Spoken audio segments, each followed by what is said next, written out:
Bene, eccoci insieme anche oggi. Abbiamo il piacere di avere ancora con noi Jonathan Morello Ritter, che avevamo lasciato qualche settimana fa, presidente dei giovani imprenditori di Confapi di Padova e del Veneto, e ritroviamo oggi presidente nazionale della stessa organizzazione.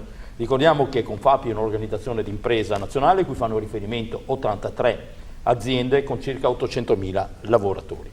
Giusto? Sì, 83.000 sono le imprese che appunto adottano il nostro contratto e che fanno parte del sistema associativo Confapi, delle piccole e medie industrie private. 33 anni, laureato in Scienze e Tecnologie dell'Ambiente, nella nota iniziale di mandato 3 obiettivi, idee chiare. Il primo è indirizzato alla cultura d'impresa e in particolare, chiacchierando prima fuori onda, Jonathan Morello Ritter mi parlava della Industria 5.0, vale a dire, dopo la sbornia informatica e tecnologica si torna a guardare all'uomo. Sì, dobbiamo guardare al futuro, soprattutto noi giovani, su cui speriamo di impostare un programma ben determinato con degli obiettivi chiari. Abbiamo detto prima, dopo questa industrializzazione e digitalizzazione 4.0 occorre già pensare a come poter essere competitivi nel domani. Sicuramente dietro a quello che è una macchina, anche seppur digitalizzata, ci sta dietro un'idea e dietro l'idea c'è una persona.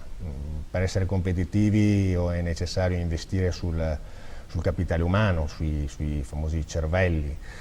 E per fare questo è necessario mettere in campo delle azioni ben concrete per poterci permettere di primeggiare in un mercato globale dove ormai concorrenze spesso anche molto sleali comunque imparano velocemente e ci sono sempre di più alle calcagna. E per far questo si pensa ad una scuola d'impresa? Per fare questo sì. Noi ci lamentiamo molto, giustamente, con la politica per non aver fatto negli ultimi decenni una reale politica industriale, dando un indirizzo al Paese con interventi strutturali.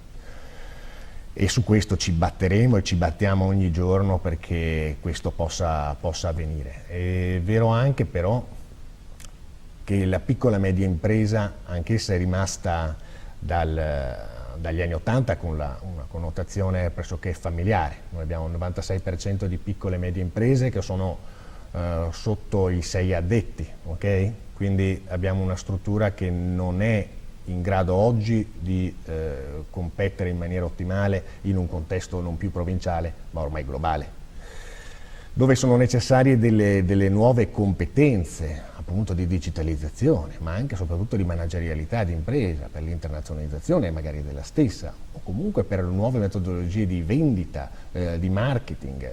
Cioè è necessario un aumento delle competenze delle imprese e degli imprenditori.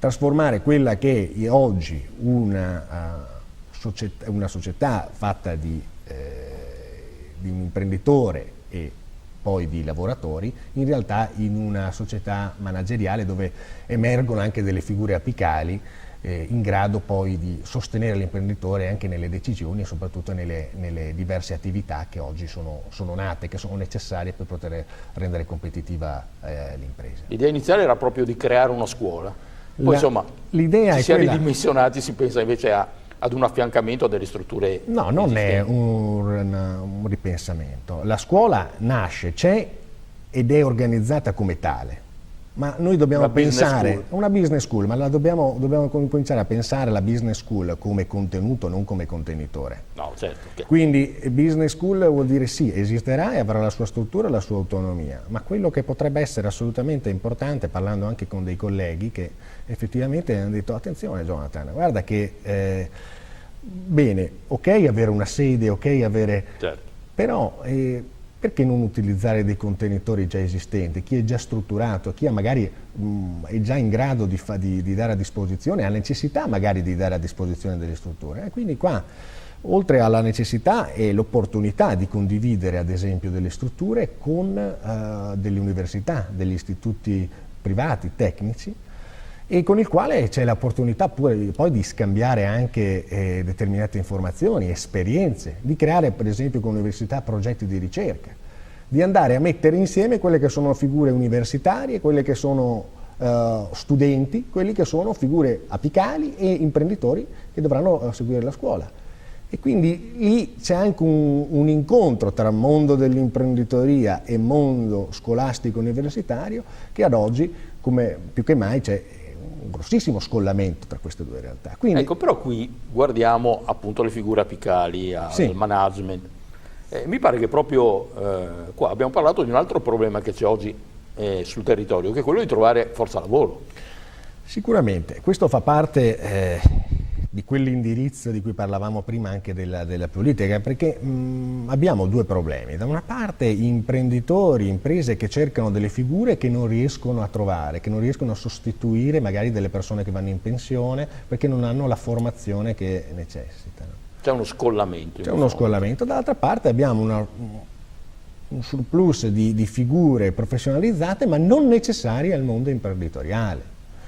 E questo ovviamente crea dei fenomeni dove leggiamo spesso sui giornali imprese che cercano lavoratori che non trovano e persone che purtroppo restano a casa perché non riescono a collocarsi nel mondo del lavoro. Questo è sicuramente il risultato comunque di una politica, ripeto, non voglio colpevolizzare l'ultimo, ma degli ultimi decenni che non hanno individuato effettivamente una rotta da seguire e quindi effettivamente anche le università e gli istituti tecnici fanno fatica a preparare figure che servono alle imprese, agli imprenditori. Ecco, ma il progetto scolastico, tra virgolette, di Jonathan Morello Ritter prevede anche un intervento in questo settore o questa idea di business school guarda solo appunto alle figure apicali? Ma è tutto, sicuramente il fatto di interloquire con gli istituti ci permette anche di dare noi stessi una guida, diciamo,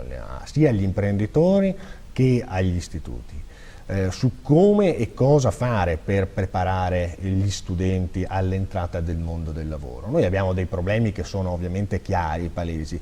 Questa alternanza scuola-lavoro dove si parla di 200 ore, 400 ore, ma andiamo a vederle, facciamo un'altra unità di misura. 200 ore sono un mese e una settimana, 400 ore sono 2 mesi e mezzo.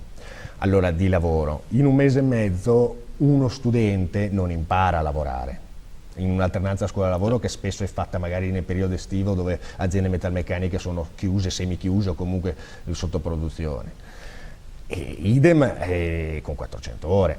Allora, queste sicuramente non possono essere degli interventi o delle opportunità per lo studente per capire se gli piace un determinato lavoro. Chiaro. E dall'altra parte non sono uno strumento per l'imprenditore per formare una persona, perché quando un imprenditore vuole assumere un lavoratore, non vuole assumere uno studente, vuole assumere una persona che abbia un minimo comunque di competenza all'interno di un'attività di un'azienda. Non è più come prima, insomma, adesso i processi anche di digitalizzazione, i nuovi processi di comunicazione, di organizzazione aziendale necessitano comunque di un'esperienza più grande per lo studente, che purtroppo oggi ancora l'imprenditore non può accollarsi come faceva prima, perché adesso se deve comunque accollarsi la formazione dell'imprenditore per il 90%, in questo momento di leggera ripresa l'imprenditore non ha ancora le risorse per poterlo fare. Prima lo faceva, prima non è che la cosa era diversa, solo prima prendeva il ragazzo di bottega, lo metteva dentro e lo formava dalla A alla Z l'imprenditore, investiva al 100%, cosa che vorrebbe fare anche adesso, ma non ha le potenzialità. Chiediamo quindi a quelle che sono adesso le istituzioni competenti di darci una mano nel formare questi studenti per poter agevolarli nell'entrata nel mondo del lavoro. Ancora un paio di minuti e almeno un punto volevo toccarlo del programma presidenziale, quello della finanza alternativa, che è diverso ovviamente dalla finanza creativa di Tremontiana, memoria di qualche anno fa. Assolutamente. E tra i punti ce n'è uno che mi ha incuriosito, che è il crowd invest.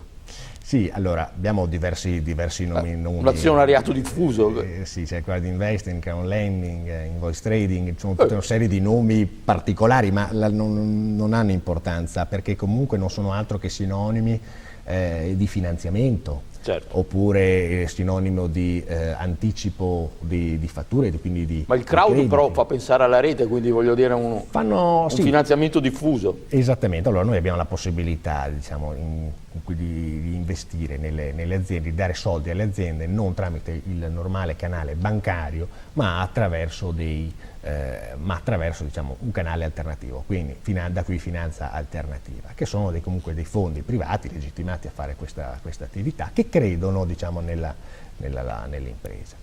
E possono farlo facendo cosa? Anticipando quindi fatture o dando soldi, quindi prestando dei soldi, oppure addirittura dove l'idea di impresa, ad esempio, può essere assolutamente incoraggiante, investire proprio nel capitale, quindi entrare nella società, quindi dare effettivamente quei soldi, quel capitale che serve per far partire anche un'idea, che spesso, diciamo, questi ragazzi di oggi, che sono davvero una fucina di idee, non hanno però i capitali per poterlo sviluppare a livello imprenditoriale. Eccolo qua che i fondi riescono a fare questo determinato intervento e noi vogliamo raggrupparli tutti in un forum virtuale per poterli rendere accessibili a tutti quegli imprenditori, neoimprenditori o futuri imprenditori che vorranno sviluppare la propria attività. E questo è sicuramente un canale importante, ma abbiamo anche delle forme, ad esempio, di finanza alternativa più semplici, come un'iniziativa privata, la Borsa del Credito, che sono degli imprenditori che hanno deciso di fare cosa? Ma senza che uno dei problemi di accesso al credito, che è quello ad esempio di proporre la domanda alla banca, e la banca ci mette 3 mesi, 4 mesi prima di rispondere o prima di richiedere l'integrazione di un documento, quindi ovviamente non sono tempi consoni con quella che è l'attività normale imprenditoriale delle società italiane.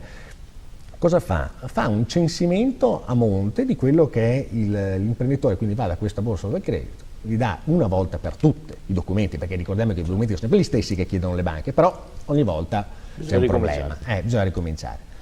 E dopo è lui che si interfaccia con gli istituti di credito, avendo già fatto questo famoso rating, quindi avendo già valutato effettivamente la possibilità di accesso al credito, la bontà dell'azienda, e tratta con le banche su quelle che sono le condizioni, le fattibilità. Quindi loro sanno subito dirti in tempi quindi consoni all'attività imprenditoriale, vuol dire qualche giorno, non qualche mese, ti dà la risposta: sì, puoi accedere, non puoi accedere, o comunque sì, con queste condizioni. Quindi sicuramente dà una grossa mano a quello che è il mondo imprenditoriale per l'accesso al credito. Purtroppo queste forme sono spesso assolutamente sconosciute.